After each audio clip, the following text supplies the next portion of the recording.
how did your organization go about implementing technology? Was it in a phased manner? Did you look at the sales part? Did you look at the finance part? Did you look at the accounting part? How did you go about the implementation? So one ex-Prime Minister of India very popularly said that IT is India's today, IT is India's tomorrow, and IT is Indian territory. Now we are in the era of AI. I always say that now AI is always going to be an Indian who will be excelling it across the world. So that's the meaning of AI for me. Technology is critically important for the global expansion of any business model. And that's what transformed India once IT was liberalized in our country in around 1992. What's critically going to be important is it is not the cost of the technology that is important, but it is the right decisions that you take to make it important. Every organization, the question that you ask is a very valid question, that if the cost of the technology is 2.5 crores on a turnover of 5 crores, how do you take a decision as an entrepreneur? Yes. Every successful entrepreneur has always taken the most expensive decision, irrespective of the quantum of turnover they do, if they have to grow. And every growth organization in the world has grown to those scales purely because of such decisions that they have taken. Technology makes you very productive. So it is very important to understand the importance of technology, because technology is the only employee that you have who doesn't have working hours, who works 24/7, who doesn't have a holiday, and who doesn't ask for a raise. So it's really a productive employee that you can have in any organization. It's definitely going to be very expensive decision to implement it, but it will make your cost of production so low and customer acquisition so easy that it will self-fund the need to be implemented in any organization. So I think artificial intelligence is here to stay, and it's come up in a very right way, where application of artificial intelligence is going to be more important rather than understanding what type of artificial intelligence you should access. Last month I was in Dubai at a very big launch of a technology called Ask QX. It is like an artificial intelligence being implemented for businesses in a very different flavor. So it translates your requirement into 100 local languages. So the language barrier is also killed. Now it opens up new areas for growth, and that's what is required. As far as I'm concerned, I'm a serial entrepreneur. I have invested into multiple sectors and segments. But my core business once upon a time was St. Angelo's Computer Education, where we trained lakhs of students and brought computer education within the reach of a common man. So I really understand the importance of information technology. In fact, St. Angelo's Computers was the first company which introduced cyber cell in the whole of the country for Mumbai Police in 1999. So artificial intelligence today is at the center stage of all the businesses that I do. So I have resorts, I have restaurants, I've invested in B2C companies. All my businesses always have been business to customer or consumer. I cannot achieve it if there is no artificial intelligence in play. Any platform that I use, like I own Swante Spa Cuisine, which is one of the finest vegetarian and vegan food restaurants across multiple cities of India. So making a pattern of the menu that's available, making a pattern of the customer acquisition that needs to be done, creating the ads that the professor gentleman just explained on how artificial intelligence can create ads and communication mechanisms for your business. All those kinds of elements are now being integrated by the aggregators and platform providers who give you services. जसं जर तुम्ही Zomato पाहिलं, Swiggy पाहिलं, these are all operating out of artificial intelligence. They can exactly tell you the demand, the product, the area, the zone, the time, the day. All information is available at your fingertips. Parantu, as an entrepreneur, your decision making is going to be या informationचा वापर मी कशा पद्धतीने करायचं. By buying a good paint, you don't become a good painter. You need to have the art and the talent of creating a good painting. That's going to be critically important. तर artificial इंटेलिजन्सच्या या जमान्यामध्ये कुठच्या टेक्नॉलॉजीला तुम्ही वापरू शकता हे फार महत्त्वाचं आहे. The cost of technology is always going to be unaffordable when you begin with it. But you need to visualize that how this can make your cost of operations so economical by expanding your turnover, by reducing your operating costs, and by increasing your profitability margins.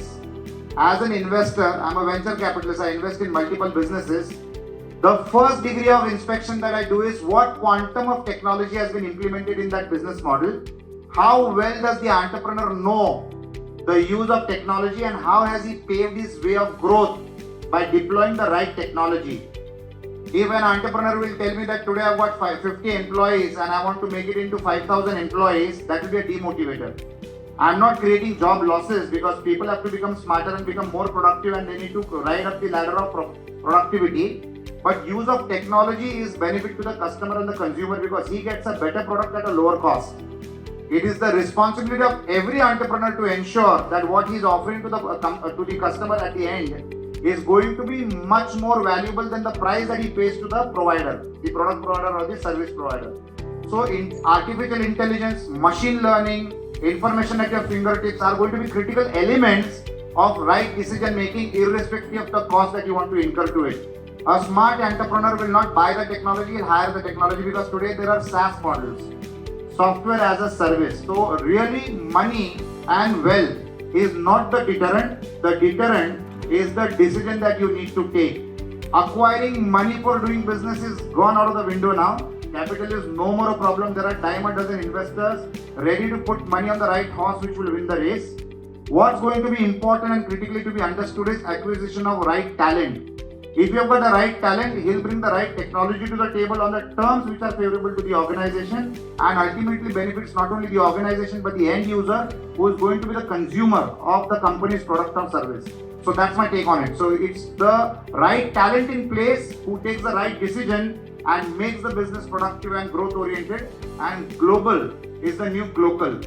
You have to be locally powerful, globally available. So local should be your attitude, and this can happen only if you have technology which is deployed at your fingertips. Now, how much budget? All of here are people, businessmen, entrepreneurs. How much budget should I allocate of my turnover to start with technology? You can never buy technology. The most effective technology can't be bought anymore because that's pretty expensive. There are new concepts in entrepreneurship which is called as sweat equity or tech equity. Any organization wanting to use technology which is world class and which can connect you globally you cannot afford to buy it. So there is this new concept called tech equity, and sweat equity is if you want to get somebody employed in your organization but you can't afford to pay him. Like I can't afford to pay Ratan Tata salary or Anand Mahindra salary or a Goenka as a salary, but I want them to work with me and for my company. So I engage them by giving them a equity which is called sweat equity at no cost. When will they benefit? They will benefit when because of their participation, the turnover of the organization, the valuation of the organization grows and multiplies. That's when they get compensated. So that's part number one. Part number two is what do you do with technology? Now for technology, if you have got a smart idea, but that smart idea needs a lot of money to build that technology, you have to partner with a tech company and give them sweat equity. So there are these friends of mine in Malaysia. They are the largest real estate broking company. They used to do broking services for the real estate developments that I did in India. So they were doing a turnover of 5,000 crores almost in 2019. Last year they did a turnover of 30,000 crores. 30,000 crores is almost $5 billion, almost $4.5 billion. What did they change? They gave 40% of their company at a 5,000 crore turnover to a company based out of Hong Kong, which gave them tech partnership. By doing that, a 5,000 crore company that grew 6x in a span of 4 years. Purely now because they became a prop tech company. Right from a broking company, they become a prop tech company.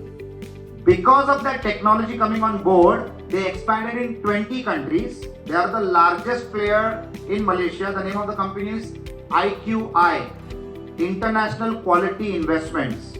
Just because of that 40% of tech equity, today they are doing a turnover of 30,000 crores. And they could not have bought that. So they gave tech equity. So where there is a will, there is a way. You just need to understand that it should be the right way. जैसा हम कहते हैं ना, दिशा बदलोगे तो दशा बदलती है. If I travel in the direction of Surat at 300 kilometers an hour, even then Nariman Point won't come, right?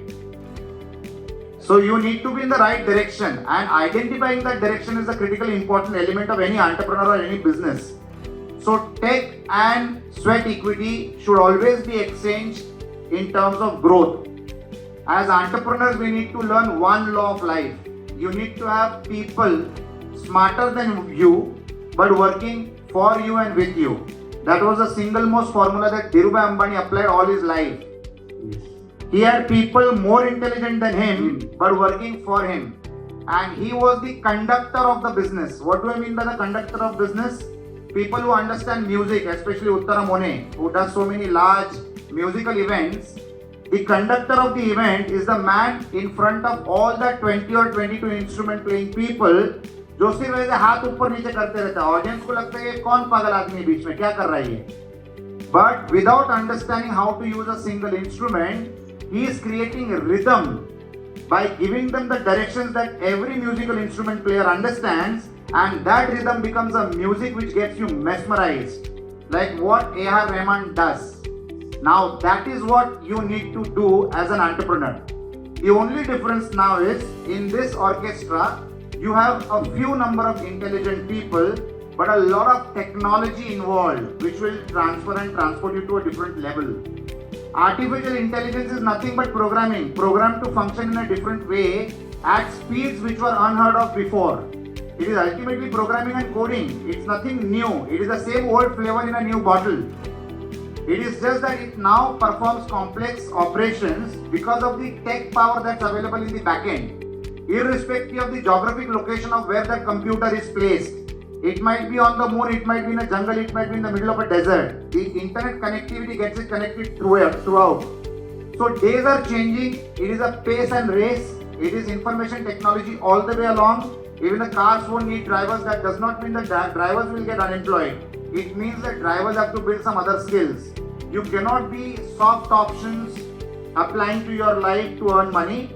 You really now need to become intelligent, and you need to learn either how to apply technology or engage people who are the best in applying that technology. So these are the times of decision making, and life is all about the decision that you make. Collective combination of the decision that you make will define the quantum of progress that you will do and success that you will achieve. And that's what I think my dear friend Samir Karkhanis does through the various educational programs that he operates out of Wellinkers or through Yangpu, the very popular company that he operates.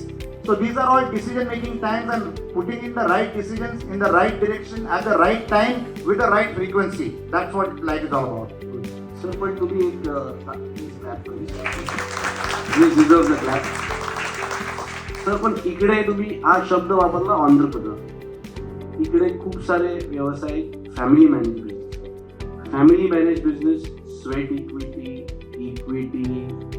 हे सहजपणाने येत नाही. Law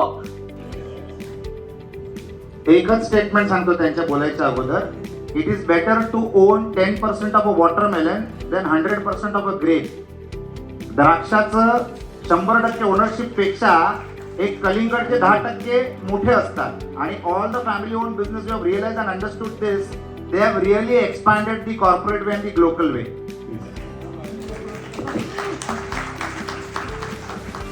sir, तुमचा शेवटचा सल्ला बिझनेसमॅनसाठी. Wellinger is very well known for family-owned businesses. Yes. So one strong message to all the family-owned businesses, म्हणजे मराठीमध्ये ती म्हण ना, वाचाल तर वाचाल. तर माझी त्याच्या पुढची म्हण आहे, वाटाल तर वाढाल. तर start distributing the equity to the right people. It is as important as selecting a marriage partner. Identify the right people, distribute their equity, and see how you can grow. We have all witnessed the growth of India as a country after the stock market started booming, thanks to the public issues that started coming in. Always have a practice of buying the shares of the products that you like. The best way of investing in a company is invest in those companies जिसके products आपको पसंद है, और start buying the products of the companies which you are going to be investing. Automatically you will come to know the future of that company, because if you as a customer is going to be satisfied and happy, that company is going to really grow leaps and bounds. So I think my parting shot to all the family-owned businesses is वाटाल तर वाढाल. Thank you. Thank you so much. My special appreciation to my friend Dr. Bhavin Patel, who has come all the way from US and has joined me in this program. Thank you, Bhavin.